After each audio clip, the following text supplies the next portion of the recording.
Hello, dear students. In this video lecture, we learn about short overview of derivation of canonical form and then elaborate it with one example.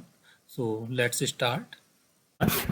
आज आपको again मैंने अभी just बोला ही था कि आपको repeat करूंगा पूरा जो कैनोनिकल फॉर्म का प्रोसीजर है. So let us consider the first order linear partial differential equation may be A. इसमें जो आपके फंक्शंस को रिप्रेजेंटेशन दिया गया है, A is the function of X by U x plus B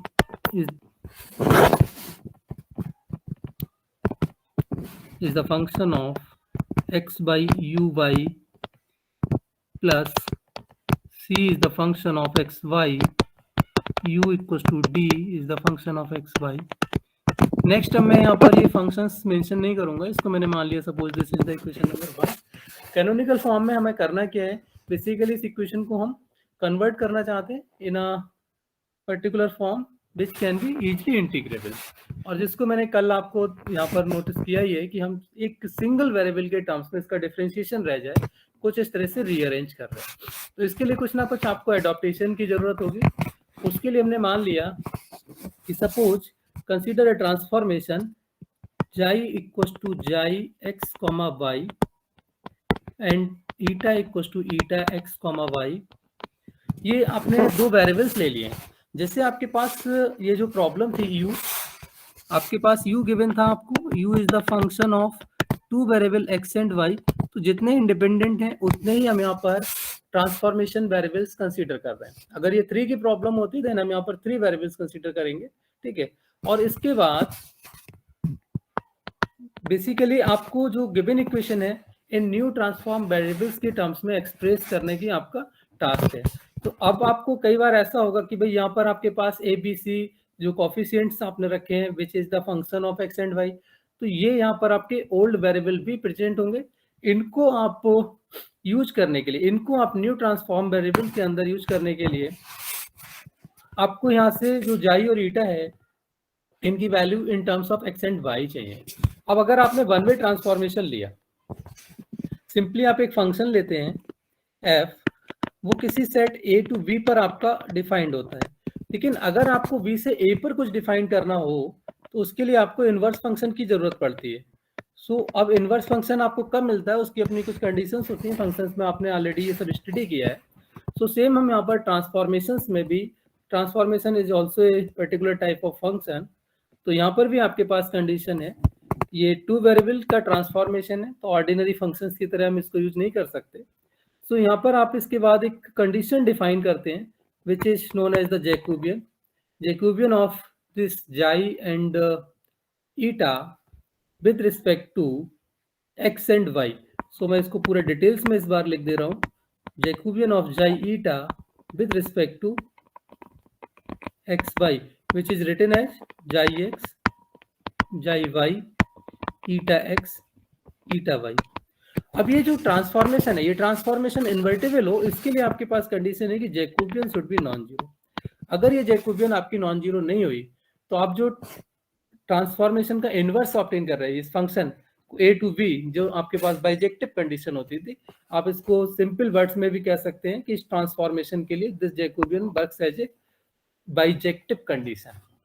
ठीक है. बाइजेक्टिव कंडीशन ने just like works as a bijective condition, जैसे आप फंक्शन के केस में डिफाइन करते थे, सेम आप यहाँ पर ट्रांसफॉर्मेशन जो आपके पास मोर देन वन वेरिएबल है उसके केस में आप इसको डिफाइन कर रहे हैं. अगर ये होल्ड नहीं हुआ तो आपके पास इन्वर्टिबल कंडीशन जो आपके पास वैल्यूज हैं एक्स और वाई की, ठीक है, इन टर्म्स ऑफ जाई ईटा, हो सकता है कि वहां पे वैल्यूएट ना कर पाए. ऐसे केसेस हमारे पास एग्जांपल्स में नहीं मिलेंगे, लेकिन फिर भी मैं कोशिश करूंगा कि आपको ये पूरा टॉपिक कवर होने के बाद कुछ अपनी तरफ से ऐसे एजम्पशंस लूं जाई ईटा की जिनमें आपको ये रिफ्लेक्ट करा सकूं कि भाई यहाँ पर आपके पास जो जाई ईटा है वो in terms of x Y, आप सॉरी एक्स एंड वाई जो है आपका, वो जाई ईटा के टर्म्स में आप डिफाइंड नहीं कर सकते, बट आपको xi eta in terms of x Y defined किया हुआ है. तो मैं कुछ आपको टेक करके दिखाऊंगा और उसके बाद फिर आप वहां पर नोटिस भी करेंगे कि अगर जैकोबियन जीरो हो गई तब आपको ये प्रॉब्लम क्रिएट हो रही है. ठीक है. ये आपने कंडीशन सिर्फ इसलिए ले ली कि जिससे आप इसका इनवर्स ऑब्टेन कर सकें. इसके बाद सिंपली आपने इसमें क्या करना है, आपका जो यूएक्स है उसको आप न्यू वेरिएबल के टर्म्स में ट्रांसफॉर्म कर लीजिए। मींस आपका जो डिपेंडेंट वेरिएबल है उसको न्यू वेरिएबल्स के फॉर्म में आपको ट्रांसफॉर्म करना है। तो जस्ट कल भी मैंने आपको बताया कि हमारे पास बेसिकली प्रॉब्लम तो ये गिवन है, लेकिन हम यहाँ पर क्या कर रहे हैं, यूएक्स को रिप्रेजेंट करना चाहते हैं न्यू वेरिएबल यूजाई और यू ईटा के टर्म्स में। तो बेसिकली अब आप यहाँ पर ये थोड़ी देर के लिए भूल जाइए कि यू आपको इस तरह से दिया हुआ है। आप ये मान लीजिए कि आपको यू गिवन है इन टर्म्स ऑफ जाई एंड ईटा, ठीक। इसको आपको अब सॉल्व करना है, ठीक। और आप निकालना क्या चाहते हैं, यूएक्स। आप निकालना चाहते हैं यूएक्स। तो यू अब आपके पास डायरेक्टली एक्स और वाई से कनेक्टेड नहीं है। अगर हम ये फॉर्म एज्यूम कर लें थोड़ी देर के लिए कि हमारे पास इस तरह से है, तो हमारे पास डायरेक्टली नहीं है। तो अब यहाँ पर हम चैन रूल लगा सकते हैं, यू जाई और जाई का अगेन हम कर देंगे तो जाई X plus you eta into eta x. तो यही कल हमने यहाँ पर वर्क किया था, जिससे इसको डिफ्रेंशिएट करके ऑब्टेन किया, compute ux which is uji into ji x plus u eta into eta x. In the similar way, uy can be written as uji into ji y plus u eta into eta y. ये कोई equations का नाम आप दे दीजिए, may be this is the 3, this is the 4। हो सकता है हमारी जो नंबरिंग है वो कल से मैच ना करे, ठीक है। इसके बाद आपने इसको सब्स्टिट्यूट कर दिया इन इक्वेशन नंबर 1, तो इसको सब्स्टिट्यूट कर लीजिए, सब्स्टिट्यूट इन 1। अब मैं देखिए यहाँ पर ये x और y है, ठीक है। इनवर्स ट्रांसफॉर्मेशन का जैसे ही आप यूज करेंगे एक्स वाई की आपको वैल्यू मिल चुकी होगी, आप इन कोएफिशिएंट्स को यहाँ पर पुट कर सकते हो। तो मैं इसको अभी विदाउट रिप्रेजेंट, ये जो आपने यहाँ पर आर्गुमेंट्स रिप्रेजेंट किए हैं विदाउट आर्गुमेंट्स, इसको सिंपली ए लिख देता हूँ, ठीक है। और जितने भी कोएफिशिएंट्स हैं उनको विदाउट आर्गुमेंट्स पुट कर देता हूँ। वो आप चाहे आप जाई ईटा के टर्म्स में मान लीजिए या फिर एक्स वाई ले लीजिए। सो इसको मैंने यहाँ पर ए लिख लिया। ux की वैल्यू आपके सामने अवेलेबल है, U xi into xi X plus you eta into eta X plus B U xi into xi Y plus you eta into eta Y plus C times of U equal to D. यहाँ से इसको थोड़ा सा manipulate कर लिया, जैसे हमारे पास equation 1 थी, हम बिल्कुल वो उसी का डुप्लीकेट इक्वेशन यहाँ पर कॉपी करने की कोशिश कर रहे हैं। सो यू जाई को मैंने टेक आउट किया और जितने भी टर्म्स हैं, ठीक है, उसको इसके कोएफिशिएंट्स का नाम दे दिया, जो आपके पास आ गया ए जाई एक्स प्लस बी जाई वाई। इसी तरीके से आपने यू ईटा टेक आउट कर लिया, A eta X plus B eta Y plus C U equal to D. इसको आपने एक नाम दे दिया, मे बी इक्वेशन नंबर 5, हमने इससे कह दिया से इक्वेशन नंबर 5 है। अब अभी तक हमने जो ट्रांसफॉर्मेशन लिया था उस ट्रांसफॉर्मेशन का यूज भी कर लिया, लेकिन ट्रांसफॉर्मेशन यूज करने के बाद भी अभी भी हमारी इक्वेशन इंटीग्रेबल फॉर्म में नहीं आ रही। जस्ट हम स्टार्टिंग में ही बोल चुके हैं कि हमें कुछ इस तरह से यहाँ पर मैनिपुलेशंस करनी है जिससे हमारी इक्वेशन इंटीग्रेबल फॉर्म में। तो उसके लिए हम यहाँ पर एज्यूम कर लेते हैं, सपोज, अच्छा थोड़ा सा और सिंप्लीफाई कर लो इसको, मान लो capital A, this one is capital V, so this is A U xi plus capital V U eta plus C U equal to D. इसको इक्वेशन 5 कह दीजिए, ना कि इसको कहने के बजाय आप इसे कह दीजिए। So this equation 5 again similar to equation 1। यहाँ से अभी कोई आपको बहुत कंक्रीट सोल्यूशन तो नहीं मिला है जिसके थ्रू आप इसको इंटीग्रेट कर सके। तो अब मैं मान लेता हूँ, सपोज इसको इंटीग्रेबल फॉर्म में कन्वर्ट करने के लिए मैंने मान लिया कि सपोज मेरे पास एक कोएफिशिएंट 0 है, ठीक है। कल हमने यहाँ पर v को 0 दिया था, आज मैं आपको a को 0 दे रहा हूँ। थोड़ा सा यहाँ पर आपके पास मैनिपुलेशन चेंज हो जाएगा, जो फाइनल हमारी कैनोनिकल फॉर्म दिखेगी वो थोड़ी सी डिफरेंट दिखेगी, लेकिन ये प्रोसेस आपको कहीं ऐसा नहीं दिया गया कि आप a को 0 लें या b को 0 लें। This is totally your choice. अगर मैंने a को 0 दिया तो इक्वेशन 5 को देखिए। सबसे पहले तो सपोज मैं यहाँ पर मान लेता हूँ, सपोज a 0, ठीक। ये डायरेक्टली 0 नहीं है, इसके लिए भी आपको कंडीशंस आपने देखी हैं, हम अगले उसको अभी डिस्कस करेंगे। अगर हमने a को 0 ले लिया तो हमारे पास finally equation 5 becomes b u eta plus c u equal to d बच जाएगी, ठीक है, जिसको हमने कल फिर फर्दर सॉल्व किया था, plus c upon v times of u equal to d upon some b। तो ये आपके पास आ गया u ईटा प्लस सम से alpha U equal to some beta, ठीक है। Alpha and beta are basically functions of xi and eta. तो ये single, यहाँ पर आप ये जो यू ईटा टर्म आ रहा है, यू ईटा आप यहाँ पर नोटिस कर रहे हैं कि सिंगल डेरिवेटिव आ रहा है। आप इसको इजीली इंटीग्रेट कर सकते हो, इसको इजीली सॉल्व कर सकते हो। तो बेसिकली ये जो हमारे पास फॉर्म आ रही है इसी को हम बोलते हैं कैनोनिकल फॉर्म। लेकिन ये आया कैसे? ये तो मैंने डायरेक्ट लिख दिया कि अगर मेरे पास ये सिचुएशन हो तो मैं इस तरह से इसको लिख सकता हूँ। लेकिन ये सिचुएशन अराइज कब होगी? ये जाई ईटा था क्या? सबसे पहला क्वेश्चन तो यहाँ पर ये आ गया, भाई हमने जाई ईटा रैंडम तो ऐसे लिख नहीं दिया। अभी तो यहाँ पर हम केवल रिप्रेजेंटेशन यूज कर रहे हैं, हमें क्वेश्चंस में तो इनकी वैल्यूज चाहिए होंगी। तो ये वैल्यूज क्या होती है उसको हम अगले देखते हैं। तो यहाँ पर बेसिकली आपने ये डायरेक्टली जीरो नहीं दिया है, हम यहाँ पर ये जो आपके पास डेरिवेटिव्स आपके पास आ रहा था यू जाई, इसके कॉरेस्पॉन्डिंग जो आपको कॉफिशिएंट था, रेस्पेक्टिव कॉफिशिएंट, इसमें आपके पास रिप्रेजेंट हो रहा है जाई। आपका जाई का डेरिवेटिव आ रहा है with respect to x and Y. So हम यहाँ पर ये एज्यूम करते हैं, चूज ट्रांसफॉर्म्ड वेरिएबल जाई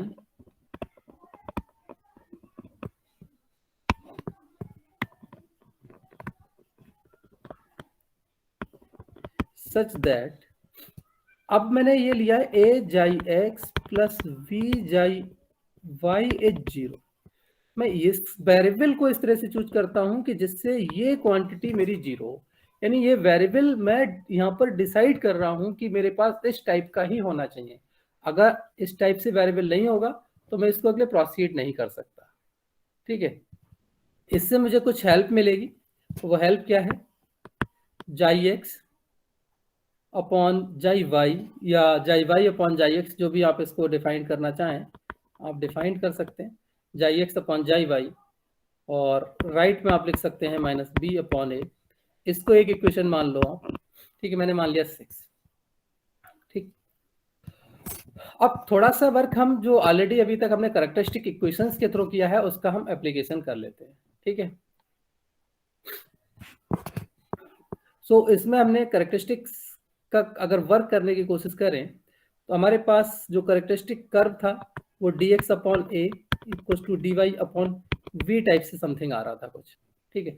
D x upon a equal to d Y upon b, जो इन एक्स वाई वेरिएबल में आपके पास कैरेक्टरिस्टिक्स मिलती थी, हम उसकी बात कर रहे हैं अभी, ठीक। सो यहाँ से आप डायरेक्टली डिफाइन कर सकते हैं, I think D Y upon D X which is v over a, dy upon dx which is v over a। अब इसको मैं अगर इंटीग्रेट कर लूं, इसको मैं सॉल्व कर लूं, इसको इंटीग्रेट कर लूं और सॉल्व कर लूं, तो मेरे पास आई थिंक समथिंग कुछ y, ये, लेकिन अभी a और b कांस्टेंट्स नहीं है, सॉरी, इसको मैं इंटीग्रेट नहीं कर सकता। मैं चाह रहा था कि जो इसका सोल्यूशन है उसको कुछ अलग टाइप में आपको दिखा सकूं। जो जाई के लिए कंडीशन आ रही थी कि हम जाई को टू कांस्टेंट लेते हैं, उसको मैं दिखा सकूं, लेकिन मैं लिखूंगा उसी को अभी, बट यहाँ पर वो रिफ्लेक्शन में डायरेक्ट नहीं कर पा रहा। इसका सोल्यूशन आप लोग डिफाइन करते आए, ये आपको पता है, this is the function of x y, this is also a function of x y, we integrate with respect to x and Y. So आपके पास यहाँ पर कोई ये फंक्शन मिल जाएगा आपको, से अभी मैंने f रिप्रेजेंट कर लिया, f is the function of x Y, और इसको आप क्या लिखते थे? कांस्टेंट। आप कैरेक्टरिस्टिक्स में ऐसे ही डिफाइन करते आए भाई, ठीक। ये मैंने यहाँ पर फंक्शन ऑफ एक्स वाई आ रहा है जिसको कांस्टेंट बोल दिया। तो ये जो भी क्वांटिटी यहाँ पर जो भी आपके पास इंटीग्रेशन आया उसको कांस्टेंट बोलते हैं। मींस इस क्वांटिटी के लिए हमने यहाँ पर नाम दिया हुआ था, पीछे भी आपने फाई साई का नाम दे रहे थे, मैंने यहाँ पर इसी को मान लिया है कि this function is basically represents the जाई, और इस जाई को मैंने बोला कि दिस इज ए कांस्टेंट। तो मेरे पास अब यहाँ पर एक जो कंडीशन आ गई, ये जो यहाँ पर कंडीशन मिल रही थी, इससे मैं डायरेक्ट इसको रिलेट कर पा रहा हूँ कि जो कैरेक्टरिस्टिक कर्व है, जो मेरा कैरेक्टरिस्टिक कर्व है, ठीक है, उस कैरेक्टरिस्टिक कर्व को ही मैं क्यों ना यहाँ पर जाई नाम दे दूं, जिससे मैं इसको प्रोसीड कर सकूं। और वो ये जो b अपॉन ए है ये मुझे डिफाइन कर रहा है, ठीक। माइनस साइन आपका इसके साथ मैनेज होगा, कल हमने ऑलरेडी किया भी है। अगर फिर इसको आप देख सकते हैं, इसका टोटल डेरिवेटिव आप निकालें, dy which is xi x into dx plus xi y into dy and constant is 0, so dy आपको 0 मिल गया। यहाँ से आपको xi x upon xi y define कर सकते हैं which is minus dy upon dx। तो ऑब्वियसली आप यहाँ पर जैसे ही माइनस रखेंगे तो आपको ये इक्वेशन मिल जाएगी। तो यहाँ से हम ये क्लेम करते हैं कि हमारे पास ये जो वन कैरेक्टरिस्टिक है, जो कैरेक्टरिस्टिक कर्व मिल रहा है, वो इटसेल्फ हम यहाँ पर कंसीडर कर रहे हैं फॉर दिस ट्रांसफॉर्मेशन। और यही काम हम चैप्टर नंबर 4 में भी करेंगे। हमारे पास एक कैरेक्टरिस्टिक ऑलरेडी मिल रही है, हो सकता है कि वहां पर हमें मोर देन वन कैरेक्टरिस्टिक भी मिले, टू कैरेक्टरिस्टिक कर्व्स मिल रहे हो इन एक्स वाई प्लेन, तो वहां पर हम दोनों को नाम दे देंगे, वन इससे जाई अदर इससे ईटा, ठीक है। लेकिन हमारे पास अभी हम फर्स्ट ऑर्डर में सिर्फ हमारे पास एक ही कैरेक्टरिस्टिक कर्व मिल रहा है इन एक्स वाई प्लेन, ठीक है। सो उसको हमने यहाँ पर जाई नाम दे दिया। तो अब हमारे पास चॉइस आती है कि हमें दूसरा कर्व जो ईटा है वो सेल्फ चूज करना पड़ेगा, और चॉइस हमारे पास ऑलरेडी डिफाइंड की हुई है, choose eta such that Jacobian is non zero.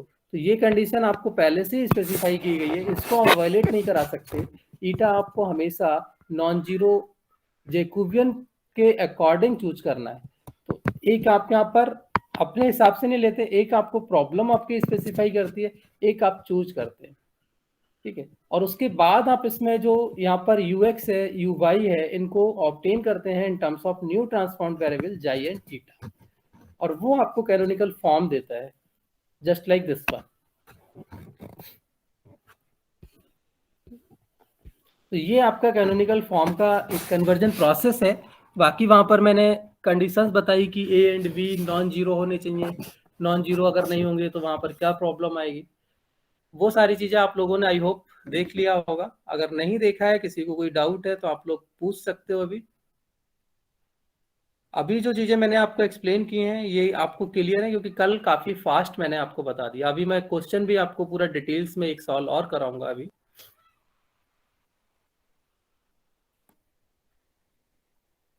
किसी को कोई क्वेरी इसके अंदर?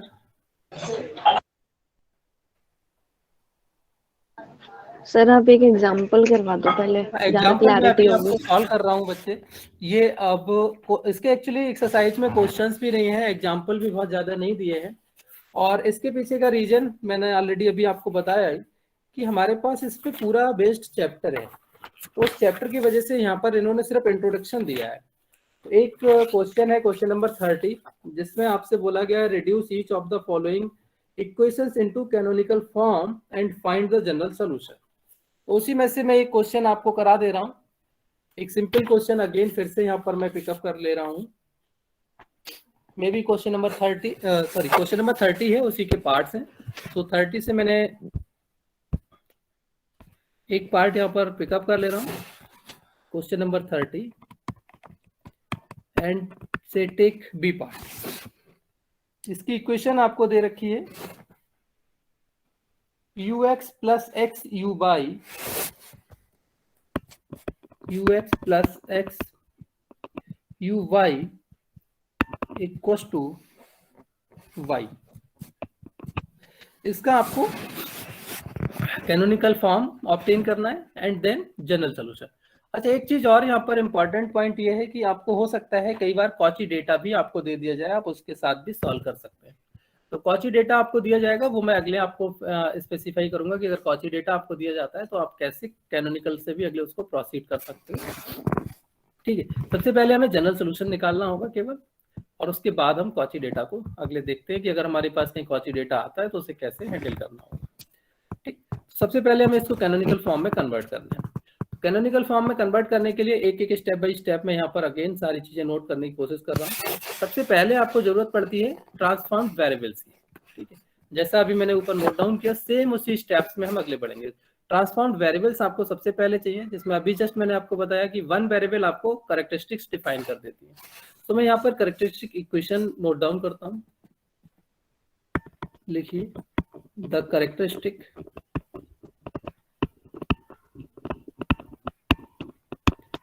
this is dx upon 1 dy upon x du upon y।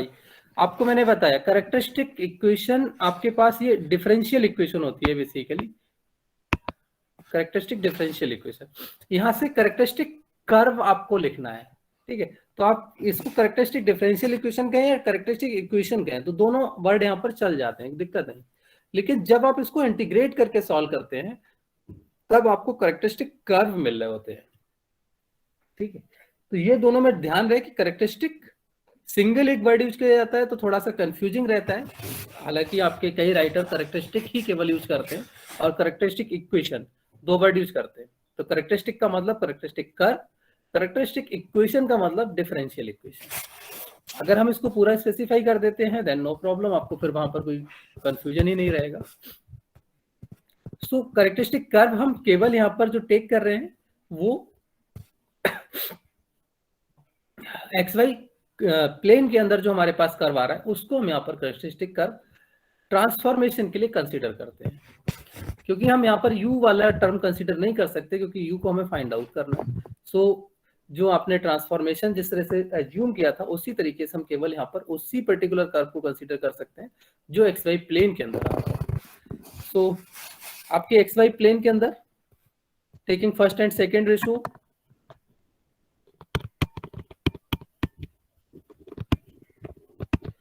तो आपको ये मिल गया dx/1 dy/x। इनको आप इंटीग्रेट कर लेंगे तो आई थिंक ये आपको मिल जाएगा x²/2 = y प्लस सम c। सो यहां से आप अगर चाहें तो इसको x²/2 माइनस y लिख सकते हैं = c, और इसको हम क्या दे रहे हैं =जाई।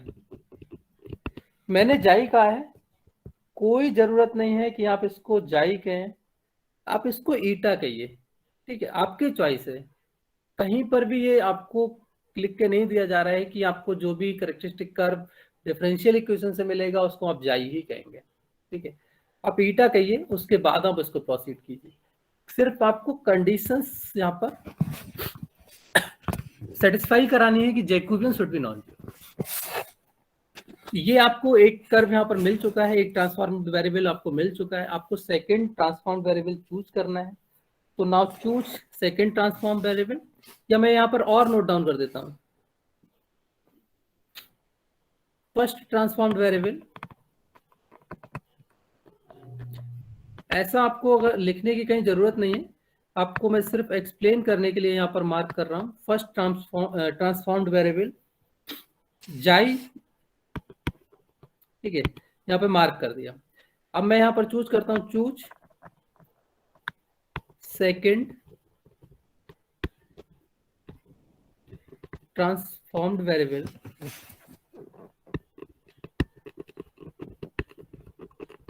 दिस वन इज ईटा, ठीक है। सो अब आप लोग बताइए कि भाई ईटा में यहाँ पर क्या चूज करूं जिससे मेरा जैकोबियन नॉन जीरो हो।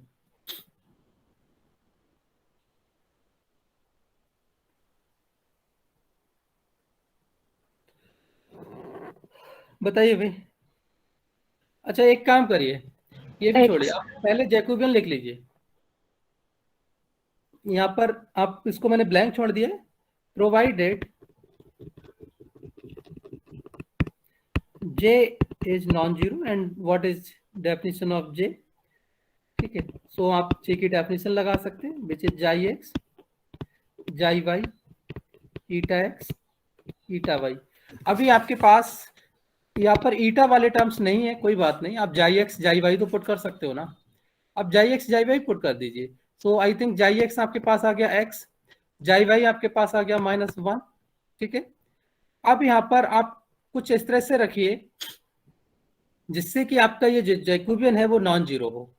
अब मान लीजिए सपोज अगर मैंने यहाँ पर रखा 1, मैं अभी आपको हिट एंड ट्रायल दिखा रहा हूँ, मैंने मान लिया कि सपोज ये 1 है, ठीक है, और यहाँ पर मेरे पास सपोज 0 है, ठीक, सपोज ये 0 है ये 1 है, ओके। तो मेरे पास ये वैल्यू कितनी आएगी x।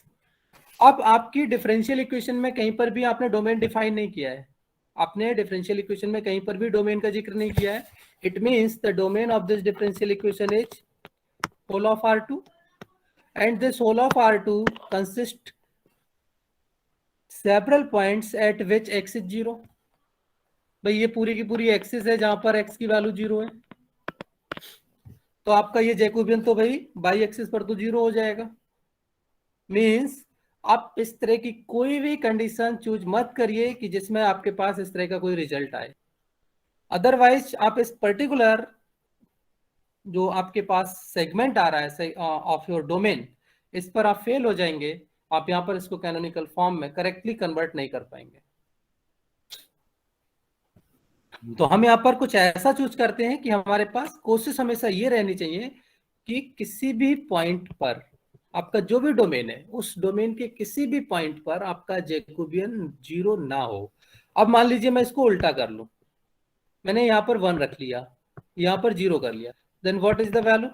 0 plus 1 which is 1 which is non zero. तो इस तरह का कोई भी सिचुएशन आप लेके चल सकते हो जिसमें आपका ईटा एक्स 1 हो और ईटा वाई 0। ठीक है, ईटा एक्स 1 हो, ईटा वाई 0। ऐसे इनफाइनाइट सिचुएशंस आपके पास पॉसिबल है। आप कुछ भी यहाँ पुट करेंगे, कुछ ना कुछ आपको इस तरह से मिलेगा जिसके अंदर आपको 0 या नॉन जीरो जैसा कुछ कंडीशनल मिलेगा। हो सकता है जस्ट लाइक आपने x प्लस वाई रख लिया। एक और केस आपको बताता हूँ, ठीक है, क्योंकि मेरा अभी मेन टास्क यही है कि आपको सिर्फ सबसे पहले ये बताऊं कि ईटा आपको चूज कैसे करना है। वो तो मैंने आपको बोला कि आप लीनियर लेके स्टार्ट करें, लेकिन लीनियर में भी आप कौन सा वेरिएबल लेंगे, उसको जस्टिफाई कैसे करेंगे, वो हम यहाँ पर देख रहे हैं। अब सपोज कर लीजिए मैंने कल बोला था आपको लीनियर ले लेना है, आप लीनियर ले लिए, ठीक है। किसी ने बोला कि सर ठीक है हमने एक्स प्लस वाई ले लेना है, लीनियर फंक्शन है, ट्रायल कर सकते हैं हम उसके साथ, बिल्कुल। हमने ट्रायल किया, भाई ईटा एक्स कितना आ गया? 1 आ गया। ईटा वाई कितना आ गया? 1 आ गया। अब हम जैकोबियन को फाइंड कर रहे हैं, तो हमारे पास कितना आ गया जैकोबियन? X plus 1। अब ये हमारे पास जैसे अभी हमने यहाँ पर बनाया होल ऑफ बाई एक्सिस जिस पर ये 0 हो रहा था, अब ये होल ऑफ बाई एक्सिस पर तो 0 नहीं हो रहा है, बट एक पर्टिकुलर पॉइंट आपके पास ऐसा जरूर है जिस पर ये 0 हो रहा है, एक्स इक्वस टू -1, और एक्स इक्वस टू -1 कहीं यहाँ पर आएगा, ठीक है, जिस पर ये 0 हो रहा है। तो आप ये भी कह सकते हैं कि ये simply X equals to 1 line -1 line पर ही पूरे पे 0 हो रहा है, क्योंकि अगर ये पॉइंट आपका यहाँ कहीं पर भी होगा तब भी ये आपके पास 0 होगा। तो इस तरह से जो भी पॉसिबिलिटीज हैं, जितनी भी पॉसिबिलिटीज है, वो आपको यहाँ से रिमूव करानी है, और सिर्फ उसको आपको टेक करना है जिसके लिए ये नॉन जीरो। ठीक, अगर आपको कोई भी होल डोमेन में कोई भी ऐसा फंक्शन नहीं मिलता है तो फिर आपको एक्सक्लूड कराना पड़ेगा इस रीजन को कि भाई हम इस रीजन के कॉरस्पॉन्डिंग इसको कैनोनिकल फॉर्म में कन्वर्ट नहीं कर सकते। उसको आप एक्सक्लूड कराइए कि this canonical form is applicable whole of the domain except this part. तो आपको यहाँ पर जो ईटा एक्स और ईटा वाई है उसका आई होप अब मुझे लग रहा है कि शायद थोड़ा सा चॉइस कंफर्म हो गया होगा। तो मैं अब यहाँ पर बताइए, अगर मुझे ये चाहिए तो मैं ईटा को क्या रखूं यहाँ पर?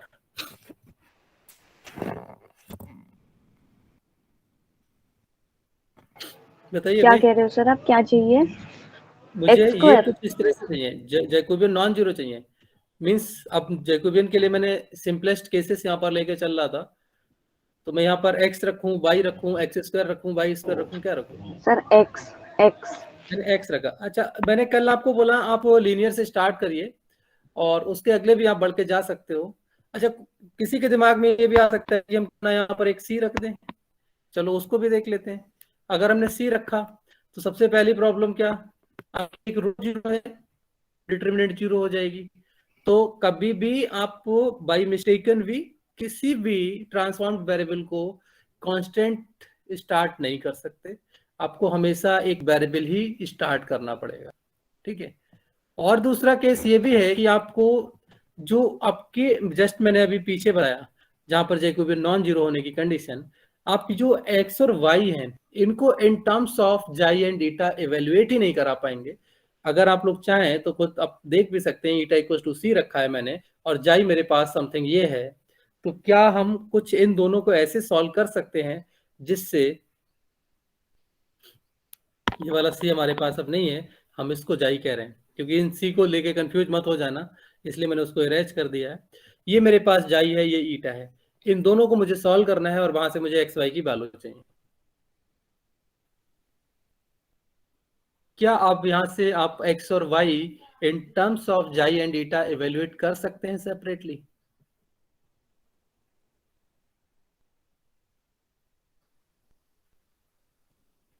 बिल्कुल नहीं कर सकते, बिकॉज आपके पास कोई पहले, सबसे पहले आप कंडीशंस को छोड़ दीजिए, आप कंडीशंस को देखिए ही मत कि भाई हमारे पास इन्वर्टिबल है नहीं है। सबसे पहले आप सिंपल मैथमेटिक्स की बात कर लीजिए। यहाँ पर कुछ ऐसा है ही नहीं जिसका सब्स्टिट्यूशन आप इसके अंदर कर सकें, या इसके अंदर से ऐसी कोई भी क्वांटिटी आपके पास नहीं है जो आप ईटा के अंदर पुट कर सकें। दोनों इंडिपेंडेंट इक्वेशंस हैं, और यहाँ पर आपका एक क्वांटिटी है जाई, जो 2 वेरिएबल्स आपको यहाँ से स्पेसिफाई करने हैं। तो आपको इंडिपेंडेंटली आप x को विदाउट y अगर आप लिखना चाहते हैं तो ये तो फिजिबल ही नहीं है आपके पास। और वो बेसिकली क्योंकि आपके पास ये जो ट्रांसफॉर्मेशन है वो इन्वर्टिबल नहीं है, इस वजह से आप यहाँ पर इवेल्युएट नहीं कर पा रहे हैं। अब अगर मान लीजिए आपने यहाँ पर सपोज x लिया होता, दिस वन, अगर आपने इसको x लिया होता, यहाँ पर 1 आया, जैकोबियन नॉन जीरो आया, आपको ऑलरेडी x की वैल्यू तो अवेलेबल है, आपके पास x की वैल्यू अवेलेबल है, ठीक है। इस x को आप यहाँ पर यूज कर सकते हो, जो भी वैल्यू है उसको यूज कर सकते हो, और वहां से आप y को भाई ऐसे भी तो लिख सकते हैं हम, जाई माइनस ईटा स्क्वायर बाई 2। भाई x की जगह मैंने ईटा रख दिया, और इसको हम और सिंप्लीफाइड फॉर्म में लिखना चाहें, ईटा स्क्वायर बाई 2 माइनस जाई लिख सकते हैं। तो हमारे पास x और y सेपरेटली हमारे पास इन टर्म्स ऑफ जाई ईटा यहाँ पर मिल रहे हैं, और ये केवल इसलिए हो पा रहा है because our transformations are invertible. आप यहाँ पर एक्स स्क्वायर ले लो, ठीक है, आप एक्स स्क्वायर ले लो। मैं अभी ये नहीं कह रहा कि ये इसके अंदर होल्ड नहीं होगा, लेकिन अगर सपोज आपने एक्स स्क्वायर लिया तो ये कितना आ गया, एक्स, ठीक है। अब ये एक्स आ गया, तो इसके बाद इसकी वैल्यू कितनी आएगी भाई,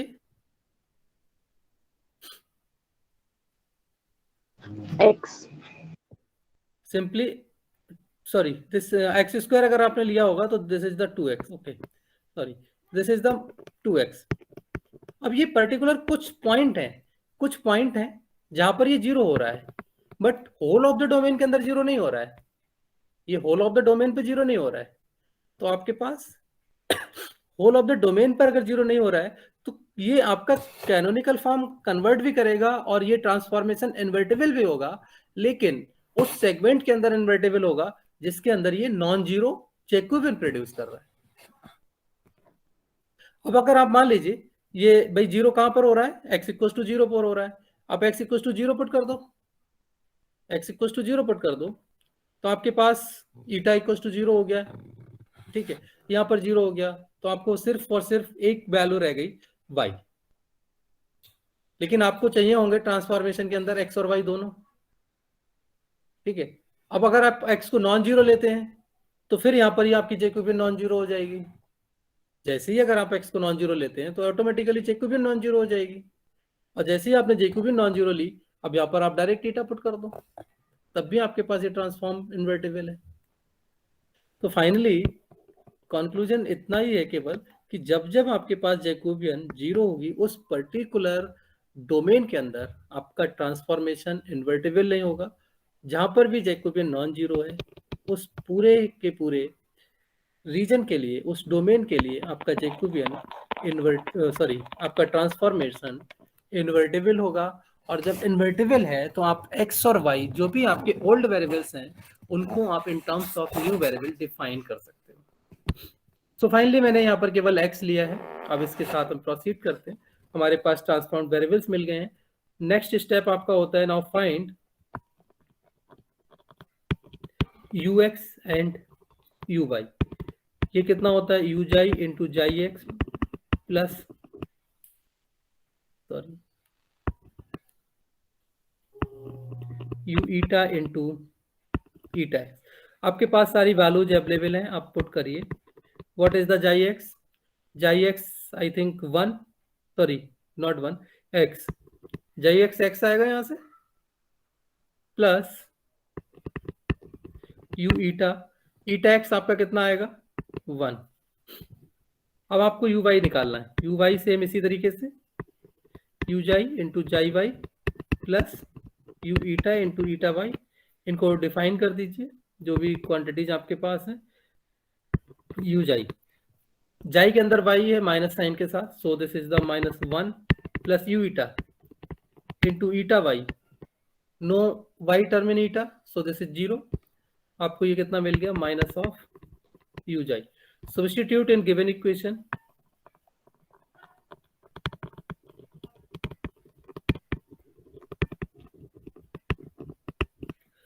गिवन इक्वेशन के अंदर आप सब्स्टिट्यूट करिए। What is the given equation?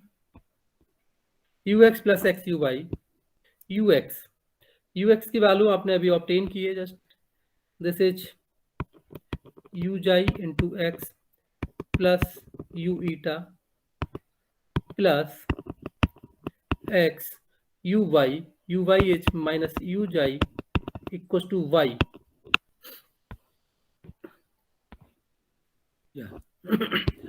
कुछ सिंप्लीफिकेशन आपके पास हो रहा होगा, ठीक है। अभी देखिए हमने यहाँ पर जो हमारे पास ओल्ड वेरिएबल्स हैं एक्स एंड वाई, इनको भी हमें चेंज करना है, लेकिन हम अभी डायरेक्ट चेंज ना करके यहाँ पर हम कोशिश करते हैं कि इसमें जितना मैक्सिमम सिंप्लीफिकेशन हो रहा है उसको सिंप्लीफाई कर लें, देन इनको यूज करेंगे। सो हमारे पास फाइनली मिल रहा है u eta equal to y. अब ये प्रॉब्लम आप सॉल्व कर रहे हैं जाई ईटा के अंदर, सो वाई की वैल्यू आपको यहाँ से पुट करनी पड़ेगी। What is the value of y? आप इसको इक्वेशन मान लीजिए, से equation number 2, this is equation number 3 and this one is equation number 1 from equation number 2 and 3,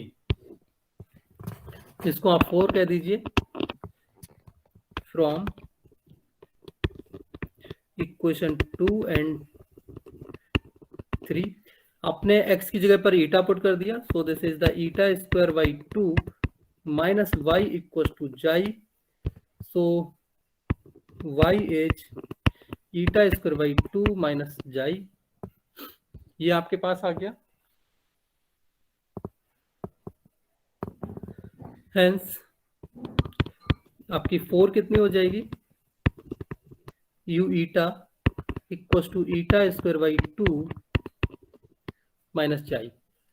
this is the required canonical form, क्योंकि आप कैनोनिकल फॉर्म न्यू वेरिएबल्स के terms में यहाँ पर नोट डाउन करते हैं, ठीक है। अब आप इसको इंटीग्रेट कर लीजिए for the general solution. For general solution may be called as 5। For general solution integrate 5। किसके रिस्पेक्ट में इंटीग्रेट करना है भाई, बताइए?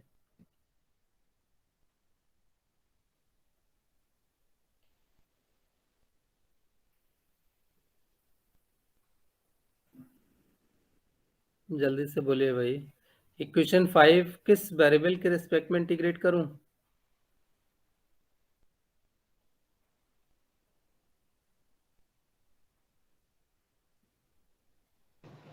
del n variable, this is the eta, n नहीं बच्चे, eta. yes sorry yes del इस eta जो डेरिवेटिव हमारे पास जिस वेरिएबल का है उसके रिस्पेक्ट में इंटीग्रेट करना हो, सो इंटीग्रेट 5 विद रिस्पेक्ट टू ईटा। तो जब आप ईटा के साथ इंटीग्रेट करेंगे, मैं इंटीग्रल सिंबल्स का यूज करा दे रहा हूं, इंटीग्रल यू ईटा इनटू, अब यहाँ पर डी ईटा मत लिखिए, डेल ईटा मैंने यूज किया है, या आप इसको और सिंप्लीफाइड फॉर्म में लिखना चाहें, then you can write this is del u over del eta, ठीक है। एंड अब यहाँ पर इंटीग्रेशन प्रोसीजर आपको सिंपली पता ही है कि जो भी आपके पास यहाँ पर वेरिएबल हैं जिसके लिए आप इंटीग्रेट कर रहे हैं, वो केवल आपका ट्रीट होगा as a variable and rest are considered as a constant. So integration केवल आपका भी ईटा का हो पाएगा, जाई आपका कांस्टेंट ट्रीट होगा, तो उसके लिए आपके पास सिंपली जैसे आप 1 का इंटीग्रेशन करते हैं वैसे आप यहाँ पर जाई के मल्टीपल में इंटीग्रेट करके लिखेंगे। सो अभी तो हम फॉर्म पूरी यहाँ पर नोट डाउन कर देते हैं, eta square by 2 minus xi and this is d eta. इधर आपके पास कितना आ गया u, and what is this u? u is the function of now xi and eta, and on the right side eta square है तो ये कितना हो गया eta cube by 3 and 2 6, is it clear? Minus जाई times of eta and plus constant of integration may be some function small f जाई। So अब आप इसमें जो भी आपकी जाई और ईटा है उन वेरिएबल्स को पुट कर दीजिए। Hence u in terms of x and y, this can be eta, eta आपका कितना था x cube by 6 माइनस जाई कितना आया था x square by 2 minus y times eta is x plus f is x square by 2 minus y. तो ये आप थोड़ा सा सिंप्लीफाई भी कर लीजिए और एक्स क्यूब के टर्म्स जो हैं उनको एक साथ रीअरेंज कर लीजिए।